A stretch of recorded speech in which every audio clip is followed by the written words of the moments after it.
So next we have Dr. Ashok Grover. He of course needs no introduction.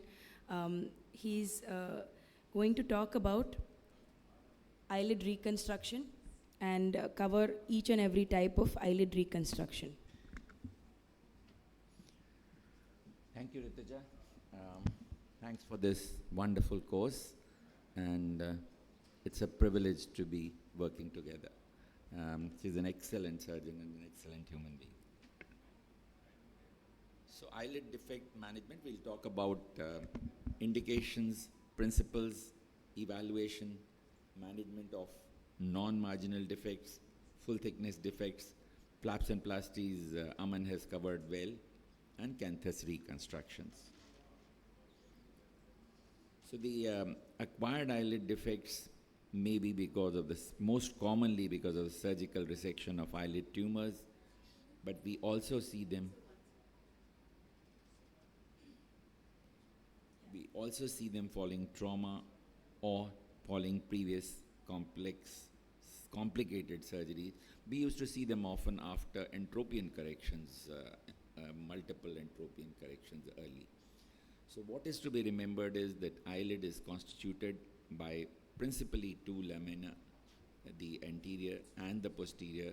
The anterior one constituted by anterior covering of skin and the orbicularis oculi, and the posterior one with the conjunctiva, tarsus, and the levator molars complex. So whenever we do an eyelid reconstruction, we have to think of reconstruction of both the laminae. At least one laminae, if it is with a vascular supply, it's a great help. The other lamina may then be a free graft which can derive its vascular supply from the other which has a pre-existing vascular supply. So for your decision making of management of eyelid defects, you need to see whether it's the upper or the lower lid being reconstructed. The principles and the importance differ. It is more desirable to do a lower lid, an upper lid reconstruction with a lower lid reconstruction, but if lower lid reconstruction using up the upper may at times be a little controversial because you are using the more important eyelid for the purpose, but in most cases we do go ahead without any difficulties. Then you need to have different techniques for superficial or deep defects or full thickness defects. Those that involve the margin require different techniques. Different sizes of defects may require different strategies. And the shapes of defects will also determine the kind of reconstruction that you do. And at times you would like to convert the defects to the shape and size that you want. Now, we'll divide the full thickness defects into 1/4 to nearly 2/3 and near total defects, and then we'll talk about the canthal defects. For the non-marginal defects, the principle is along the Langer's line or along the tension of the orbicularis muscle fibers. So, principally parallel to the lid margin as we've done here, and closure. So the upper lid, this principle always holds true, but in the lower lid for defects like these, we would prefer to make a vertical cut in order to avoid any stretch on the lid margin to avoid an ectropion. But the defects that are larger, you must use flaps or grafts in order to reconstruct. Now this is an example where a partial thickness graft, partial thickness lid defect is created once the kissing nevus is removed, and you can replace it with just the anterior lamella so that you can preserve the margin and the medial canthus well. I'll skip the flaps, which Aman has covered so well.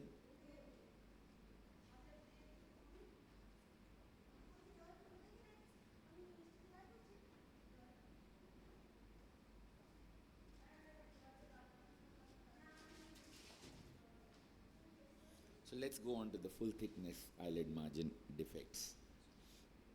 The smaller defects are amenable to direct closure, especially in the older subjects.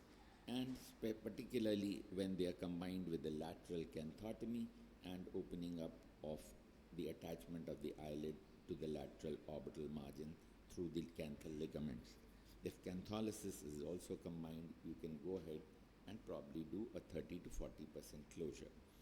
An example is a basal cell carcinoma here with a zone of about 4 millimeters, and this, being an older subject, is amenable to a direct closure. We'll look at the technique of direct closure. I prefer to do the first suture just behind the gray line through firm tarsal plate with a vertical mattress suture. 60 silk is my material of choice because it's more supple and would not cause irritation to the globe. And then once you oppose the lid margins after the first suture, you already have an apposition, but you would like to get a better apposition closer to the posterior margin to retain its capillarity and anteriorly for aesthetic reasons. So similar vertical mattress sutures are passed.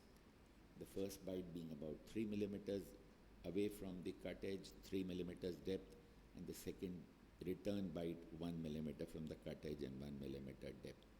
So all these three sutures are left long, and the posterior two sutures are tied within the anterior-most suture to keep these sutures away. And then a good closure of the posterior lamina is also important.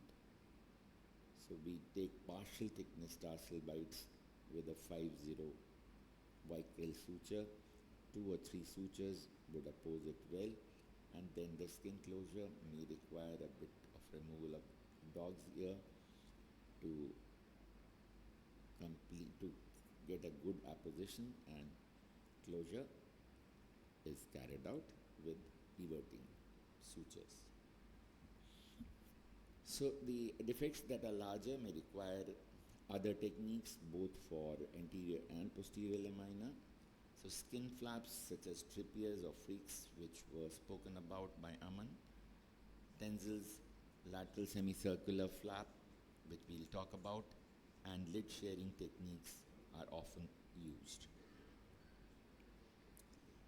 We'll go through the Tenzel's repair. This was a congenital coloboma, so we had to convert it into a pentagonal shape. A freshening of edges is also required because it is a congenital defect. And once you have the desired shape, you can draw the area of the semicircular flap. It goes down and reaches up to the orbital rim for upper lid and the other way around for the lower lid. And then we are doing a cantholysis, as you can see, under the conjunctiva, going up to the lateral orbital rim, releasing it, undermining the skin flap, making sure the lateral canthus is totally free, and then looking at the remaining conjunctiva and be doing the marginal repair as we had done earlier.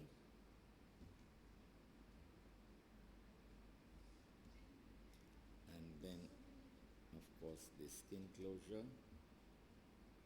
And then it is important to reconstitute the lateral canthus. So you can pass a vertical mattress sutures, or you can take the marginal sutures as we did earlier in order to create the good lateral canthus, which is again lateral angulation is important. Then we close the skin, and then we also make sure that we have not allowed the lateral fornix to become shallow by passing a double arm fornix creating suture. So what are the advantages of the lid shearing procedures, which we'll now talk about? The eyelid tissues would provide a good match. They often can give you both the laminae. A procedure like a tarsoconjunctival flap is an extremely versatile flap which can be used for lateral canthus, medial canthus, upper lid, lower lid, and over a period of time, the tissue stretch takes care of any shortcoming that you may have created, but you of course need to avoid them in young children, and if there has been any previous surgery or trauma in the other opposite lid. Tarsoconjunctival flap technique, as we said, or Hughes modified in different ways, is a very useful technique. we can look at this last video, I think. And this was a sebaceous carcinoma excised with a zone around and then subjected to frozen section. This is a 4 millimeter zone we have gone by at this stage. And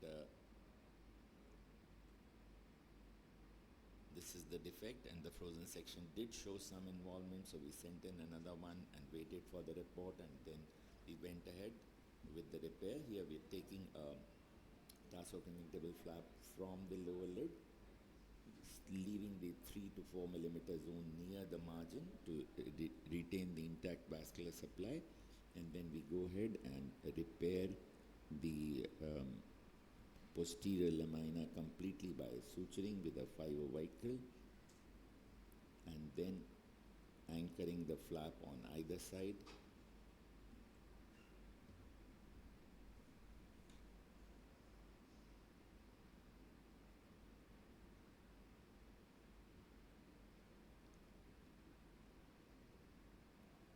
And then here we realized that we could use the skin which was adequate, and we could use it as a flap from the upper lid itself, and we used that for reconstruction of the anterior lamina. This shows the second stage, where the important thing is to leave adequate extra conjunctiva to constitute the margin by using that as a flap to come anteriorly rather than the other way around, so that you do not in the long term have any lanugo hair touching the cornea. Reconstitute the canthus and do a skin closure well. Now this is a bulky lid initially, but then it gradually opens out as the lymphedema decreases and gives you an adequate closure. So this is an example of a lower lid carcinoma where we've done an excision with frozen section control, and lacrimal passages had to be sacrificed. We've used a tarsoconjunctival flap from the upper lid here, and also used a Trippier flap for the constitution of the skin. The Cutler beard was explained by Aman fairly well. We have spared a 4 millimeter bucket handle and then drawn the two flaps to suture the anterior and the posterior lamina, opened at the end of 6 weeks for deconstruction. For even larger defects, then you need other techniques both for posterior and anterior lamina. The flaps which are used are the glabella or a midline flap or a temporal forehead flap, and then you need a posterior support as well. Mustardase flap is less often used because it's fairly large mobilization with scars. So a firm support for the internal lamina is also important when you're creating a large defect. So a free tarsoconjunctival graft is often used, but tarsoconjunctival flaps for the relatively smaller defects work well. So the periorbital flaps, we'll see some examples here. This is a superficial temporal artery based flap. Tarsoconjunctival flap combined with a superficial temporal artery flap. So many of these defects require combination of techniques. Like this lady did not want a surgery for a long time, 7-8 years she had waited. But when she learned the cost of the biologics, she preferred me to biologics. So at this stage, it was a tough job. Whole of the upper lid, virtually entire lower lid, and the medial canthus had to be sacrificed. And then we had to do a midline flap, which we divided into two to carry out a reconstruction in the medial canthal region. Used a nasal mucocartilaginous graft and had to combine it with a free skin graft as well. And we ended up with something like this early. This was at 3 months. Of course, she didn't want a second surgery. We were trying to persuade her to improve her appearance. Wasn't convinced. Lateral canthal and medial canthus are the two other important things. So the principle of lateral fixation of the firm tarsus at the lateral orbital rim with sutures that go from the uh, double arm sutures of material like proline, which is permanent, or even Vicryl sometimes can be used. But these bites must come from periorbita behind the rim and come out anteriorly, maybe a little higher than the lateral tubercle, and then give a good firm contact so that the lateral canthus is anchored well. Sometimes we use periosteal flaps, sometimes we even need to use holes through the lateral orbital rim. So an example of a lateral canthal reconstruction with good firm anchorage. Medial canthus repositioning again is very important, and the principle is to fixate it posteriorly behind the sac at the posterior lacrimal crest, which must be exposed well, where sutures can be placed, or you can use a low profile mini plate, which is what we often tend to do, as you see here. So an example of a medial canthal avulsion where medial canthus reconstruction was done. To conclude, eyelid repair needs to be customized based on the properties of the eyelid defect. Partial thickness defects are repaired by simple closures, flaps, or graft. Full thickness defects require adequate effort at repairing both the laminae, skin muscle, and mucosal lining with a supporting structure. But it is critical to precisely reconstruct lateral and medial canthi whenever they are involved. So a versatile combination of techniques. You always need to have a plan A and plan B, because often the planning needs to change on the table, and good adherence to basic principles is the key to success in eyelid repair.